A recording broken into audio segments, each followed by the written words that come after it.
नमस्कार दोस्तों, स्वागत है आप सभी का एक बार फिर से आपके अपनी YouTube channel quality content studio पर।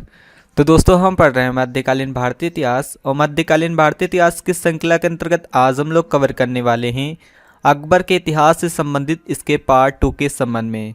दोस्तों अकबर से संबंधित पार्ट 1 हमने लास्ट की वीडियो में कवर किया है, जिसमें हम अकबर से संबंधित इसकी समान जानकारी, इसके साम्राज्य विस्तार, पेटीकोट शासन एवं बैरम खां के विरुद्ध जो षड्यंत्र रचा गया था उसके संबंध में डिटेल से कवर किया है। उसका लिंक आपको डिस्क्रिप्शन बॉक्स में मिल जाएगा, आप उसे देख सकते हैं। सो आइए जानते हैं कि आज के सेशन में पार्ट 2 में हम लोग क्या क्या चीज़ कवर करने वाले हैं। तो आज का सेशन अकबर के महत्वपूर्ण सुधारों से संबंधित है, जिसमें हम अकबर के किए गए सैन्य सुधार, सामाजिक सुधार, धार्मिक सुधार एवं भूमि सुधार के बारे में डिटेल से कवर करेंगे। तो चलिए शुरू करते हैं। तो आइए जानते हैं अकबर के किए गए सैन्य सुधार के संबंध में। सैनिक क्षेत्र में दोस्तों अकबर ने कुछ ऐसी प्रथाएं लागू की थी जिनके संबंध में एग्जाम में क्वेश्चन पूछे जाते हैं। उन प्रथाओं में से सबसे महत्वपूर्ण प्रथा है दोस्तों मनसबदारी प्रथा। मनसबदारी प्रथा दोस्तों सेना को संगठित करने की एक व्यवस्था का नाम है, जिसमें दोस्तों सरदार या सैनिकों को उनकी कुशलता के अनुसार यानी कि उनकी योग्यता के अनुसार मनसब प्राप्त किए जाते हैं। अब दोस्तों आप कहेंगे कि ये मनसब क्या होते हैं। तो दोस्तों मनसब में याद रखिएगा दो चीज़ें कंसीडर की जाती हैं, पहली जाति और दूसरा सवार। जाति का तात्पर्य दोस्तों पद या वेतन से होता है, जबकि सवार से तात्पर्य घोड़े से होता है। यानी कि दोस्तों जिस सैनिक का पद या वेतन जितना अधिक होगा उस सैनिक की जाति उतनी ही बड़ी होगी। इसी तरह दोस्तों जिस सैनिक के पास जितने घोड़े होंगे उसका सवार उतना ही ज़्यादा होगा। इस प्रकार हम कह सकते हैं कि मनसब एक ऐसी व्यवस्था है जिसमें जाति या सवार के आधार पर मनसब प्रदान किए जाते हैं। यानी कि दोस्तों जिस सैनिक के पास जितनी जाति यानी कि पद या वेतन जितना ज़्यादा होगा या फिर घोड़े की संख्या जिस सैनिक के पास ज़्यादा होगी उसका मनसब उतना ही बड़ा होगा। तो दोस्तों ये है मनसब की कुछ व्यवस्था। मनसब की व्यवस्था दोस्तों ये मंगोलियों से ली गई हैं। तो ये कई बार एग्जाम में पूछा गया है कि अकबर द्वारा अपनाई गई मनसब व्यवस्था किससे ली गई है, तो मंगोलियों से ली गई है। मनसबदारी प्रथा के अलावा दोस्तों अकबर ने हुलिया लिखने की प्रथा भी लागू की थी। हुलिया यानी कि दोस्तों स्पेशल सैनिकों को एक पहचान देने की प्रथा होती है, जिसे हम हुलिया प्रथा कहते हैं। यानी कि अलग अलग सैनिकों को अलग अलग पहचान दी जाती थी। इसके अलावा दोस्तों अकबर ने घोड़े दागने की प्रथा भी अपने सैनिक सुधार में अपनाई थी। इसमें दोस्तों अच्छे किस्म के घोड़े को दागा जाता था। तो ये कुछ पॉइंट है दोस्तों सैनिक सुधार से संबंधित जो आपने याद रखने हैं। चलिए अब आइए दोस्तों में जानते हैं अकबर के समाज सुधार के संबंध में। समाज में दोस्तों अकबर ने बुराइयों को दूर करने के लिए एवं कुप्रथाओं को समाप्त करने के लिए समाज सुधार किए थे, जिसके अंतर्गत दोस्तों अकबर ने 1562 ईस्वी में सर्वप्रथम हरमदल के साथ दास प्रथा का अंत किया था।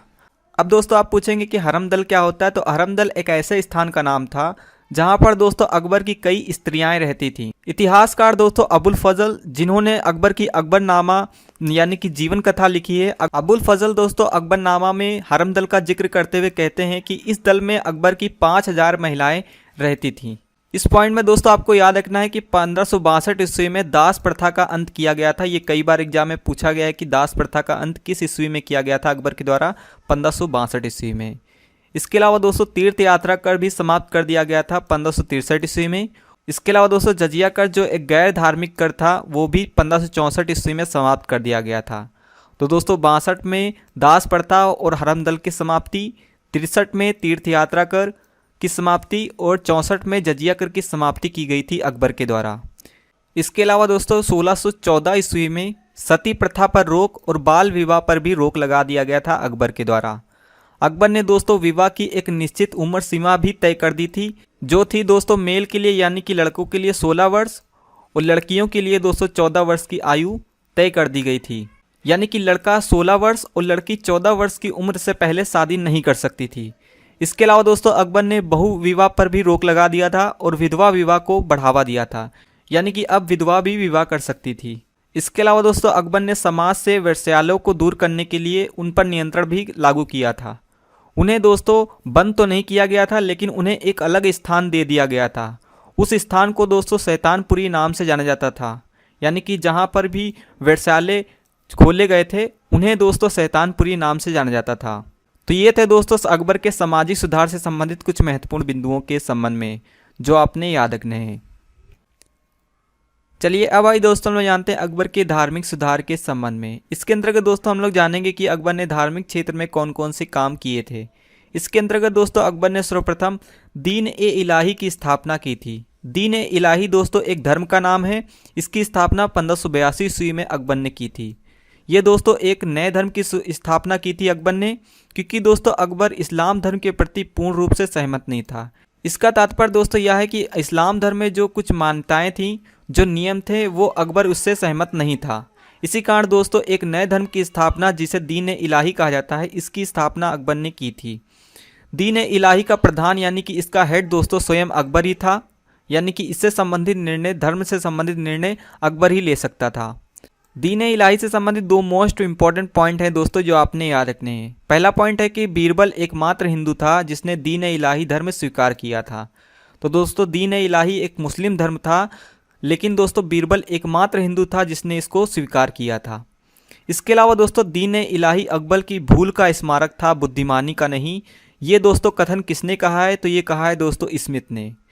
तो दोस्तों दीन ए इलाही से संबंधित कुछ महत्वपूर्ण बिंदु हैं जो आपको याद रखने हैं। धार्मिक सुधार के अंतर्गत ही दोस्तों अकबर ने इबादत खाने की स्थापना की थी। इबादत खाने की स्थापना दोस्तों अकबर ने 1575 ईस्वी में की थी।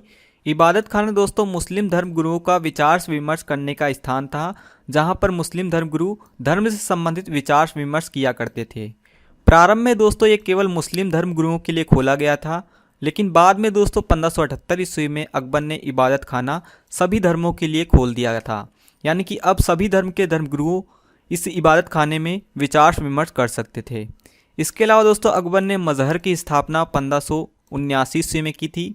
इसके अंतर्गत दोस्तों अकबर धर्म से संबंधित अंतिम निर्णय ले सकता था, यानी कि अब धर्म से संबंधित अंतिम निर्णय भी अकबर ले सकता था। किसके अंतर्गत?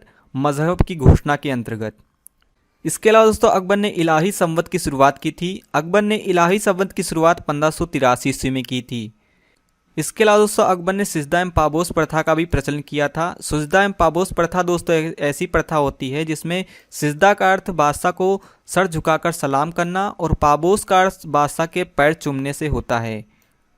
तो दोस्तों ये कुछ पॉइंट हैं अकबर से संबंधित, इसके धार्मिक सुधार से रिलेटेड, जो एग्जाम में अक्सर पूछे जाते हैं। चलिए अब आई दोस्तों हम जानते हैं अकबर के भूमि सुधार के संबंध में।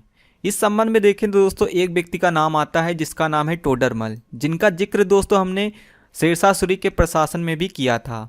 ये दोस्तों अकबर से पहले शेरशाह सूरी के वित्त मंत्री रह चुके थे और आगे चलकर दोस्तों अकबर के भी प्रसिद्ध वित्त मंत्री बने थे टोडरमल। टोडरमल ने दोस्तों अकबर के आर्थिक क्षेत्र में काफ़ी वृद्धि की थी, जिनसे संबंधित अक्सर एग्जाम में क्वेश्चन पूछे जाते हैं। टोडरमल ने दोस्तों 1580 ईस्वी में दहसाला बंदोबस्त की स्थापना की थी। तो कई बार एग्जाम में पूछा गया कि दहसाला बंदोबस्त की स्थापना अकबर के प्रशासन में किसने की थी? तो राजा टोडरमल ने की थी। इसे दोस्तों टोडरमल बंदोबस्त के नाम से भी जाना जाता है, ये भी पॉइंट आपने याद रखना है। इस व्यवस्था में दोस्तों पूर्व 10 वर्षों का भू राजस्व का औसत निकालकर लगान तय किया जाता था, यानी कि किसानों को 10 वर्ष पूर्व कितना लगान दिया गया है, उस लगान के आधार पर ही दोस्तों लगान तय किया जाता था कि आगे कितना लगान हमें तय करना है। अकबर ने दोस्तों टोडरमल को एक उपाधि से सम्मानित किया था जिसका नाम है दीवान अशरफ। तो दीवान अशरफ की उपाधि दोस्तों टोडरमल को दी गई थी, किसके द्वारा? तो अकबर के द्वारा। जाप्ती प्रणाली भी दोस्तों इसी व्यवस्था का मुख्य एक भाग थी, यानी कि बंदोबस्त व्यवस्था का एक भाग थी जाप्ती प्रणाली, जिसमें दोस्तों पैमाइश और पैदावार के आधार पर राजस्व तय किया जाता था।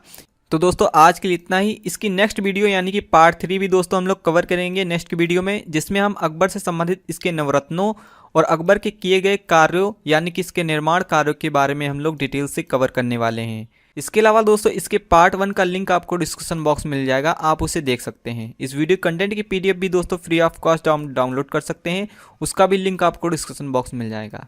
तो मिलते हैं नेक्स्ट वीडियो में, तब तक take care and good bye.